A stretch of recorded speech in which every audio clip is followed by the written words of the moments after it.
ابو بکر صدیق رضی اللہ تعالیٰ عنہ، آپ کا لقب صدیق ہے، آپ کا لقب صدیق ہے۔ صدیق کی بہت ساری تعریفات کی جاتی ہیں، لیکن ایک تعریف یہ ہے کہ صدیق اسے کہتے ہیں جو کہہ دے وہ ہو جائے، جو بات کہہ دے وہ ہو جائے۔ آپ کی شان کا اور اس لقب کا اندازہ اس بات سے بھی لگایا جا سکتا ہے کہ یہ جو صدیق یہ لقب ہے ابو بکر صدیق رضی اللہ تعالیٰ عنہ کا، یہ خود رب تعالیٰ نے آپ کا لقب صدیق رکھا ہے۔ صدیق جو کہہ دے وہ ہو جائے۔ ایک واقعے سے میں آپ کو بڑا خوبصورت واقعہ سناتا ہوں۔ حدیث پاک میں ہے، حدیث پاک کا مفہوم ہے، ایک عورت حضور علیہ السلام کے گھر آئی، اس نے ایک خواب دیکھا اور وہ حضور کو بتانا چاہتی ہے اور اس کی تعبیر پوچھنا چاہتی ہے کہ اس کی تعبیر کیا ہے۔ حضور کے گھر آئی، اما عائشہ صدیقہ رضی اللہ تعالیٰ عنہا سے پوچھا کہ حضور کہاں ہے؟ آپ نے فرمایا جو کام ہے مجھے بتاؤ۔ کہا حضور سے کام ہے۔ تو اما عائشہ نے فرمایا انتظار کرو۔ اتنے میں سرکار آ گئے۔ سرکار علیہ صلاۃ و تسلیم سے اس عورت نے خواب پوچھا، خواب کی تعبیر پوچھی، عرض کی حضور میں نے ایک خواب دیکھا ہے۔ خواب یہ تھا کہ ایک شہد کی مکھی جو ہے وہ ہمارے صحن میں آئی ہے اور آ کر مر گئی۔ تو سرکار میں نے یہ خواب دیکھا ہے، اس کی تعبیر بتائے۔ آقا علیہ السلام نے فرمایا تیرا شوہر کہاں ہے؟ تیرا شوہر کہاں ہے؟ کہا وہ تو دوسرے ملک تجارت کے لیے گیا ہے۔ آقا علیہ السلام نے فرمایا پھر تو صبر کر، تیرے شوہر کا انتقال ہو چکا ہے، تو صبر کر، تیرے شوہر کا انتقال ہو چکا ہے۔ اب وہ پریشانی کی حالت میں جا رہی ہے۔ راستے میں ابو بکر صدیق سے ملاقات ہو گئی اور اس عورت نے وہی خواب کی تعبیر ابو بکر صدیق سے بھی پتہ کی اور یہ نہیں بتایا کہ حضور نے اس خواب کی تعبیر کیا بتائی۔ راستے میں جب ملاقات ہوئی، ابو بکر صدیق رضی اللہ تعالیٰ عنہ سے کہا کہ میں نے خواب دیکھا ہے، ہمارے گھر میں ایک شہد کی مکھی آئی ہے اور صحن میں آ کر گر گئی، صحن میں مر گئی، تو اس کی تعبیر کیا ہے؟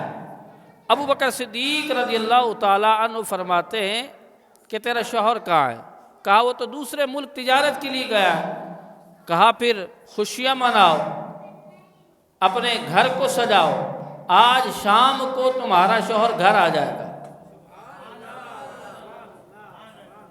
اب بڑا کٹھن معاملہ ہے، نبی فرما رہے ہیں کہ تمہارے شوہر کا انتقال ہو چکا ہے اور صدیق کہہ رہے ہیں کہ شام کو وہ تمہارے گھر آ جائے گا۔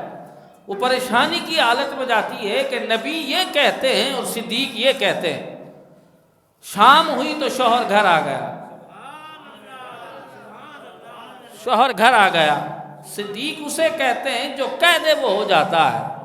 شام ہوئی، گھر آ گیا، لیکن عورت پریشان کہ نبی نے کہا کہ وہ تو مر چکا ہے اور ادھر صدیق کہتے ہیں کہ وہ آ جائے گا اور آ چکا ہے، تو پھر مرا کون ہے؟ اب وہ عورت دوسرے دن صبح حضور کی بارگاہ میں پہنچی، عرض کی حضور آپ نے تو خواب کی یہ تعبیر بتائی تھی، آپ نے تو یہ تعبیر بتائی تھی کہ میرے شوہر کا انتقال ہو چکا ہے، لیکن وہ تو رات گھر میں آ گیا اور صدیق اکبر نے مجھ سے کہا تھا کہ وہ رات گھر میں آ جائے گا، شام کو گھر آ جائے گا اور شوہر آ چکا ہے۔ سرکار آپ نے تو کہا تھا وہ مر چکا ہے۔ ابھی یہ بات چل ہی رہی تھی کہ جبریل کو اللہ تعالیٰ نے بھیج دیا، جبریل کو اللہ تعالیٰ نے بھیجا اور جبریل آ کر عرض کرتے ہیں کہ یا رسول اللہ جو آپ نے بات کی تھی، آپ تو نبی ہیں اور نبیوں کے سردار ہیں، آپ نے جو بات کی تھی بات وہی ہے، شوہر کا اس کے انتقال ہو چکا تھا، وہ مر چکا تھا، لیکن جاتے ہوئے اس نے خواب کی تعبیر پوچھی باہر صدیق اکبر سے اور صدیق کے منہ سے نکل گیا کہ شام کو وہ گھر آ جائے گا۔ اللہ نے روح کو حکم دیا کہ اے روح واپس لوٹ جا، اس لیے کہ میرے صدیق نے کہہ دیا ہے۔ اور اگر یہ ایسا نہ ہوا اور شوہر مر گیا جیسا کہ تھا، حقیقت تھی، تو پھر ہوتا کیا؟ لوگ یہ کہتے ہے صدیق اور جھوٹ بولتا ہے، تو لہذا اے روح واپس لوٹ جا، اس لیے کہ میرے صدیق نے کہہ دیا ہے تو دوبارہ زندہ کر کے بھیج دیا ہے۔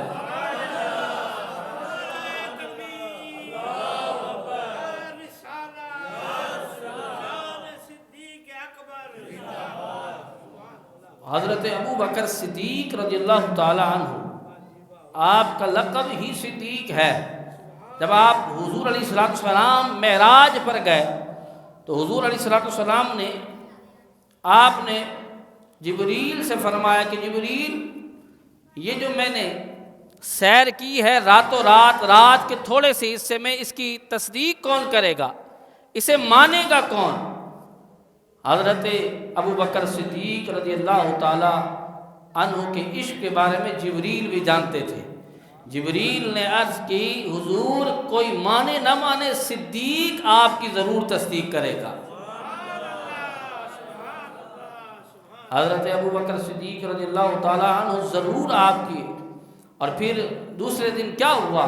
جب میرے آقا علیہ السلام آپ بیٹھے ہیں اور آپ نے ابو جہل کو بتایا کہ راتوں رات میں بیت المقدس گیا اور راتوں رات میں آ گیا، رات کے تھوڑے سے حصے میں میں نے اتنا سفر طے کیا، تو ابو جہل نے کہا آج میٹنگ کرتے ہیں اور آج جا کر ابو بکر صدیق رضی اللہ تعالیٰ عنہ کو بتاتے ہیں کہ آپ کا محبوب تو یہ باتیں کرتا ہے کہ وہ راتوں رات اتنی دور گیا اور واپس بھی آ گیا، یہ کیسے ہو سکتا ہے؟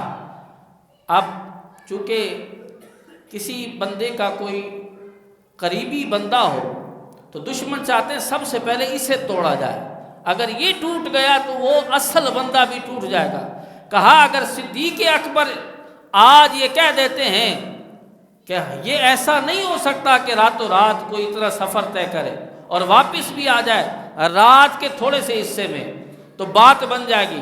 میٹنگ کر کے سارے پہنچے ابو بکر صدیق رضی اللہ تعالیٰ عنہ کے دروازے پر۔ کہا اے ابو بکر صدیق، آج ہمیں ایک بات پتہ چلی ہے، پہلے یہ بتاؤ کوئی ایسا ہو سکتا ہے کہ راتوں رات بیت المقدس جائے، مکہ سے اتنی دور جائے اور راتوں رات آ بھی جائے، ایسا ہو سکتا ہے؟ ابو بکر صدیق نے کہا ایسا نہیں ہو سکتا۔ تو پھر ایسا ہی ہوا ہوگا، آپس میں آنکھوں میں اشارے ہوئے ہوں گے کہ بات بننے والی ہے، لیکن اس کے بعد فوراً کہا کہ ابو بکر صدیق، یہ جو ہم نے آپ کو بات بتائی ہے کہ راتوں رات بیت المقدس آپ کہتے ہیں کوئی نہیں جا سکتا مکہ سے اور واپس نہیں آ سکتا، اس چیلنج کو جس نے کیا ہے، جس نے کہا ہے، وہ آپ کے دوست محمد عربی ہیں۔ تو حضور علیہ السلام کے جب یہ پیارے عاشق کو بات پتہ چلتی ہے تو وہ تو یہ اس انتظار میں تھے کہ یہ انکار کر دیں گے۔ ابو بکر صدیق کہتے ہیں اگر میرے آقا نے کہا ہے تو سچ کہا ہے۔ اور پھر ایک بار میرے آقا علیہ السلام بیٹھے، میرے آقا علیہ السلام نے فرمایا کہ جنت میں ایک ایسا شخص جائے گا کہ جنت کے جتنے لوگ ہوں گے، جنتی لوگ یہ نعرہ لگا رہے ہوں گے، یہ کہہ رہے ہوں گے کہ مرحبا مرحبا، خوش آمدید خوش آمدید۔ ایک ایسا شخص بھی ہوگا کہ جب جنت میں وہ انٹر ہوگا تو لوگ کہیں گے کہ مرحبا مرحبا، خوش آمدید خوش آمدید۔ آقا علیہ السلام سے ابو بکر صدیق ہاتھ جوڑتے ہیں، عرض کرتے ہیں یا رسول اللہ، کیا ہم ایسے شخص کی زیارت کر پائیں گے؟ کیا ہم ایسے شخص کو دیکھ سکیں گے؟ آقا علیہ السلام نے فرمایا تم زیارت کی بات کرتے ہو، اے ابو بکر صدیق وہ تیری ذات ہے، جب تم جنت میں جاؤ گے تو سارے لوگ کہیں گے کہ مرحبا صدیق آ چکا ہے۔ ابو بکر صدیق رضی اللہ تعالیٰ عنہ سے محبت کرنے کا کیا فائدہ ہوگا؟ میں نے بتایا حدیث میں آتا ہے کہ سب سے پہلے ابو بکر صدیق امتوں میں سے جنت میں جائیں گے، لیکن جب آپ کو حکم ہوگا ادخلوا الجنہ کہ جنت میں جاؤ، تو آپ یہ نہیں کہیں گے کہ میں اب جنت میں جا رہا ہوں۔ اس وقت آپ کیا کہیں گے؟ جب آپ کو حکم ہوگا، حدیث میں آتا ہے کہ اس وقت ابو بکر صدیق عرض کریں گے کہ میں جنت میں اس وقت تک نہیں جاؤں گا جب تک اپنے ساتھ اپنے محبت کرنے والوں کو جنت میں نہ لے جاؤں۔ حضور علیہ السلام نے فرمایا، حضور نے فرمایا، حدیث پاک میں آتا ہے، صحابہ بیٹھے ہیں، آقا علیہ السلام فرماتے ہیں اب جو شخص آئے گا وہ میرے بعد سب سے افضل ہوگا، سب سے اعلیٰ ہوگا۔ صحابہ انتظار میں بیٹھے ہیں کہ کون سا ایسا شخص ہے کہ جس کا اتنا مقام ہے۔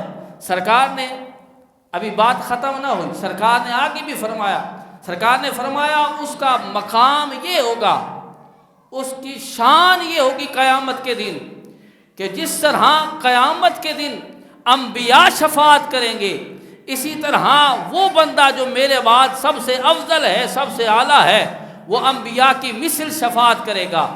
لوگ انتظار میں بیٹھے ہیں، صحابہ انتظار میں بیٹھے کہ وہ کون ہے۔ دیکھتے ہیں کہ ابو بکر صدیق آ جاتے ہیں۔ ابو بکر صدیق وہ ہیں جو انبیاء کی طرح لوگوں کی شفاعت کرائیں گے۔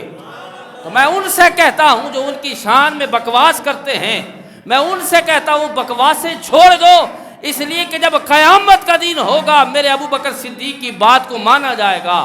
ابو بکر صدیق ہی وہ ہوں گے جو ان سے محبت کرے گا، وہ انہیں اپنے ساتھ جنت میں لے جائیں گے۔ ابھی ابو بکر صدیق رضی اللہ تعالی عنہ آپ کے بچپن کا واقعہ ہے۔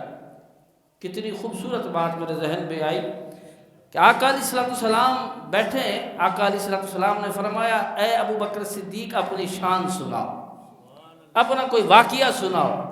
اس سے پتہ چلتا ہے کہ جو صدیق کی شان کو بیان کرتا ہے نبی اس سے خوش ہوتے ہیں، ہمارے آقا اس سے خوش ہوتے ہیں۔ ابو بکر صدیق اپنا ایک واقعہ بتاتے ہیں، عرض کرتے ہیں حضور بات یہ کہ میں 4 سال کا تھا اور میرے والد مجھے بت خانے لے گئے اور وہاں جا کر چھوڑ دیا۔ تو میں نے بت سے کلام کیا، میں نے کہا بت سے کہ میں بھوکا ہوں، مجھے کھانا دے۔ اب بت نے کیا جواب دینا تھا؟ یعنی 4 سال کے تھے ابو بکر صدیق اور جانتے تھے کہ یہ خدا باطل خدا ہے، یہ خدا ہے ہی نہیں۔ کہا کہ میں بھوکا ہوں، مجھے کھانا دے، میں بے لباس ہوں، مجھے لباس دے۔ اور پھر ابو بکر صدیق نے پتھر اٹھایا، کہا میں تجھے مارنے لگا ہوں، اپنے آپ کو بچا۔ پتھر سے اس بت کو توڑ دیا۔ والد آئے اور دیکھا کہ ابو بکر صدیق نے یہ کام کر دیا ہے، آپ کے منہ پر تماشا مارا اور گھر لے آئے اور ماں سے کہا، اپنی زوجہ سے کہا، ابو بکر صدیق کی والدہ سے کہا کہ دیکھ تیرے بیٹے نے آج کیا کام کیا ہے، اس نے بت کو ہی توڑ دیا ہے۔ اب آپ کی والدہ کیا خوبصورت جواب دیتی ہیں۔ آپ کی والدہ کہتی ہیں یہ بتوں کو سجدہ کرنے نہیں آیا، اس کی وجہ یہ ہے کہ جس رات ابو بکر صدیق کی ولادت ہوئی تھی، آپ کی والدہ بیان کرتی ہیں تو ہاتف غیبی سے آواز آئی تھی، یا امت اللہ بالتحقیق ابشری بالولد العتیق اسمہ فی السماء صدیق لکل صاحب و رفیق۔ کہا لکل محمد و صاحب و رفیق، کہا اے اللہ کی برگزیدہ بندی، یہ بچہ کوئی عام بچہ نہیں ہے، یہ وہ بچہ ہے جو جہنم سے آزاد ہے، اور اس کا نام آسمانوں میں صدیق رکھا گیا ہے، اور یہ محمد کا ساتھی ہے اور اس کا رفیق ہے۔ کہا یہ کوئی عام نہیں ہے۔ ابھی یہ بات چل ہی رہی تھی کہ حضرت عمر رضی اللہ تعالیٰ عنہ عرض کرتے ہیں تاکہ کوئی بعد میں اعتراض نہ کر سکے، حضرت عمر عرض کرتے ہیں کہ یا رسول اللہ 4 سال کی عمر میں اگر کوئی واقعہ ہو تو کس بچے کو یاد رہتا ہے اور کس کو یاد رہتا ہے، یہ تو 4 سال کی بات ہے۔ اعتراض کرنا مقصد نہیں تھا، آگے مہر لگوانی تھی، آپ کی شان کو مزید بلند کرنا تھا۔ حضرت ابو بکر صدیق نے جب 4 سال کی بات کا واقعہ سنایا تو حضرت عمر کہتے ہیں کہ یہ کیسے ہو سکتا ہے کہ 4 سال کی عمر میں جو واقعہ ہو اور انہیں یاد ہو۔ ابھی یہ بات چل ہی رہی تھی کہ اللہ تعالیٰ نے جبریل کو بھیجا کہ جا، اور جبریل جا کر ابو بکر صدیق کی طرف سے تو جا کر یہ اعلان کر دے کہ رب یہ کہتا ہے کہ جتنی باتیں صدیق نے کی ہیں وہ ساری سچ ہے۔ جتنی باتیں ابو بکر صدیق نے بیان کی ہیں یہ ساری سچ ہیں۔ ابو بکر صدیق رضی اللہ تعالیٰ عنہ، آپ کا مقام، آپ کی شان کا اندازہ کون لگا سکتا ہے؟ آخری بات، حضرت ابو بکر صدیق رضی اللہ تعالیٰ عنہ جب آپ کے وصال کا وقت قریب آیا، جب آپ کے وصال کا وقت قریب آیا تو آپ نے یہ حکم جاری کیا کہ کرنا یہ ہے کہ جب میرا وصال ہو جائے تو مجھے حضور کے روضے پر لے جا کر رکھ دینا، حضور کے روضے پر لے جا کر رکھ دینا، اور حضور سے اجازت مانگنا، اگر آقا اجازت دیں تو مجھے وہیں حضور کے قدموں میں دفنا دینا، اور اگر آقا اجازت نہ دیں تو مجھے جنت البقیع میں دفنا دینا۔ تو پتہ چلتا ہے اس واقعے سے کہ حضرت ابو بکر صدیق کا یہ عقیدہ ہے کہ آقا اپنی قبر میں زندہ ہے، آقا اپنی قبر میں زندہ ہے۔ اور سنیں پھر ہوا کیا ہے۔ آقا علیہ السلام کے پیارے غلام جو صحابہ میں سب سے افضل ہیں، ابو بکر صدیق رضی اللہ تعالیٰ عنہ کا جب وصال ہوا تو آپ کو حضور کے روضے کے سامنے لے جا کر رکھ دیا گیا اور عرض کی کہ حضور آپ کا غلام حاضر ہے، آپ اجازت دیتے ہیں کہ کیا ان کو آپ کے قدموں میں دفنا دیں؟ اس کا مطلب یہ ہے کہ صحابہ بھی جانتے ہیں کہ حضور اپنی قبر میں زندہ و جاوید ہے۔ اسی لیے تو بریلی کے تاجدار کہتے ہیں تو زندہ ہے واللہ، تو زندہ ہے واللہ، اللہ کی عزت کی قسم سرکار زندہ ہے۔ آج لوگوں کا عقیدہ پتہ نہیں کیا ہو چکا ہے۔ 70,000 فرشتے صبح کو آتے ہیں جو شام تک حضور کے روضے پر کھڑے ہو کر، حضور کی بارگاہ میں کھڑے ہو کر حضور کی ذات پر درود و سلام پڑھتے رہتے ہیں۔ پھر وہ چلے جاتے ہیں، شام کو اور 70,000 آتے ہیں۔ تو یہ روٹین ڈیلی روٹین ہے۔ اسی طرح فرشتے تبدیل ہوتے رہتے ہیں۔ فرشتے کیوں آ رہے ہیں؟ فرشتے کیوں آ رہے ہیں؟ جب حضور قبر میں معاذ اللہ جیسا کہ عقیدہ ہے لوگوں کا زندہ نہیں تو وہ فرشتے کیا لینے آتے ہیں؟ تو ان کا یہی عقیدہ ہے کہ یہ عرض مقدس ہے، یہ طیبہ کی زمین ہے، یہ عرض مقدس ہے، یہ طیبہ کی زمین ہے، جنت بھی یہی ہے، مالک جنت بھی یہی ہے۔ حضور اپنی قبر میں زندہ ہے۔ ابو بکر صدیق رضی اللہ تعالیٰ عنہ نے وصیت کی، وصیت کو پورا کیا گیا ہے، حضور کے روضے کے سامنے لے جا کر رکھ دیا گیا، عرض کی کہ آپ کا غلام حاضر ہے، آقا اجازت دیتے ہیں تو پھر کہتے ہیں، حدیث میں آتا ہے کنڈی کھلتی ہے، دروازہ کھلتا ہے، اندر سے آواز آتی ہے ادخل الحبیب الی الحبیب، انتظار کیوں کرتے ہو؟ یار کو یار سے ملا دو، اس لیے کہ یار کب سے یار کا مشتاق ہے۔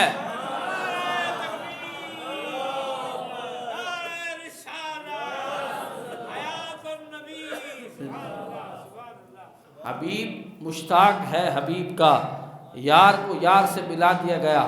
اور پھر میں نے پچھلا جمعہ بتایا تھا کہ جو ایک لمحہ حضور کے روضے پر چلا جائے، حضور کا فرمان ہے کہ میری شفاعت اس کے لیے واجب ہو جاتی ہے، جو ایک لمحہ کے لیے چلا جائے مدینہ پاک۔